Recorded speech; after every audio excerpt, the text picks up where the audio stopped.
بسم اللہ الرحمن الرحیم۔ السلام علیکم، welcome to my YouTube channel. میرے چینل پس پردہ میں آپ کو خوش آمدید۔ دوستو، حاضر خدمت ہوں ایک نئی کہانی کے ساتھ۔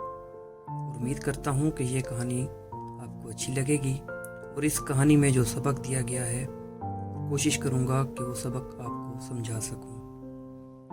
وہ شکل سے شریف گھر کی بیٹی لگ رہی تھی۔ میں پاس گیا، میرے قریب ہو کر بولی، چلو گے صاحب؟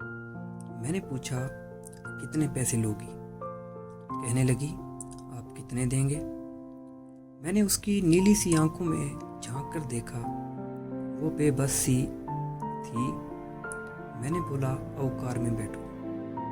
وہ ڈر رہی تھی۔ کہنے لگی، کتنے آدمی ہو؟ میں نے کہا، ڈرو نہیں، میں اکیلا ہی ہوں۔ وہ خاموش بیٹھی رہی، پھر کہنے لگی، آپ مجھے سگریٹ سے اذیت تو نہیں دو گے نا؟ میں مسکرایا اور بولا، بالکل بھی نہیں۔ پھر اس نے ایک لمبی سانس بھری۔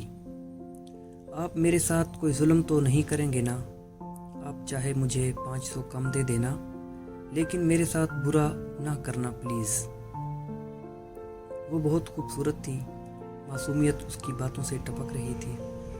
پھر بھی خدا جانے وہ کیوں جسم بیچنے پہ مجبور تھی۔ وہ نہیں جانتی تھی کہ میں کون ہوں۔ میں نے پوچھا، کھانا کھایا ہے؟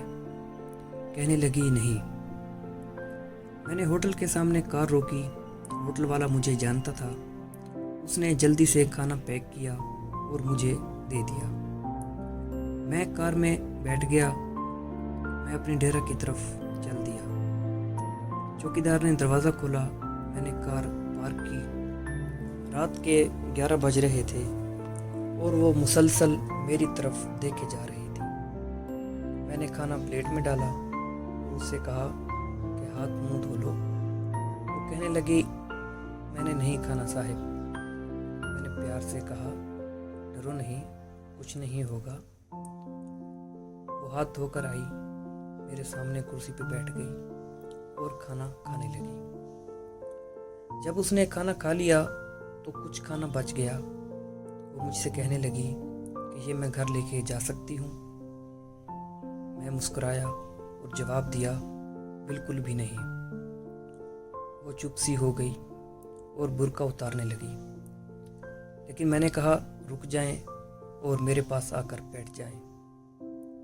وہ حیران تھی۔ وہ میری آنکھوں میں دیکھ کر بولی کہ جلدی سے اپنا کام کریں اور مجھے واپس چھوڑ آئیں۔ میں نے کہا، نہیں پوچھوں گا کہ کیوں کرتی ہو ایسا، کیوں بیچتی ہو اپنا جسم۔ بس اتنا کہوں گا کہ کیا چھوڑ سکتی ہو؟ اور یہ سب وہ میرے چہرے کی طرف دیکھنے لگی اور بولی، آپ پاگل لگ رہے ہیں مجھے۔ میں نے اس کی آنکھوں میں دیکھا اور بولا، ہاں پاگل ہی ہوں میں، اور سب پاگل ہی سمجھتے ہیں مجھے۔ وہ کہنے لگی، اگر آپ نے کچھ کرنا نہیں ہے تو مجھے واپس چھوڑ کر آؤ۔ میں نے اس کے سر پہ ہاتھ رکھا، پھر پرس سے 10,000 نکالے اور اس کے ہاتھ پہ رکھے۔ وہ حیران تھی۔ کہنے لگی کہ میں نے نہیں لینے، اور آپ کیوں دے رہے ہیں؟ میں نے اس کے چہرے پہ ایک تھکن محسوس کی تھی۔ وہ اپنے آنسو رو کے بیٹھی تھی اور بار بار یہی کہہ رہی تھی کہ مجھے بس واپس چھوڑ کر آؤ، مجھے ڈر لگ رہا ہے۔ میں نے اسے یقین دلایا کہ ڈرنے کی کوئی بات نہیں ہے۔ اچھا بتاؤ نا، بہت درد دیا نا زندگی نے؟ یہ سننا تھا کہ اس کی آنکھیں نم ہو گئی تھی، جیسے کوئی قیامت گزر گئی ہو اس پہ۔ میں سمجھ چکا تھا کوئی بہت بڑا درد لیے گھوم رہی ہے۔ دروازہ کھولا، کانپتی آواز میں بولی کہ مجھے چھوڑ کر آؤ واپس۔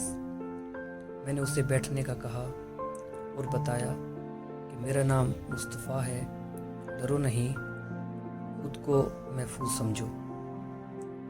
اسے جب یقین ہو گیا کہ پریشانی والی کوئی بات نہیں تو وہ بتانے لگی کہ شوہر مر گیا اور 3 بیٹیاں ہیں۔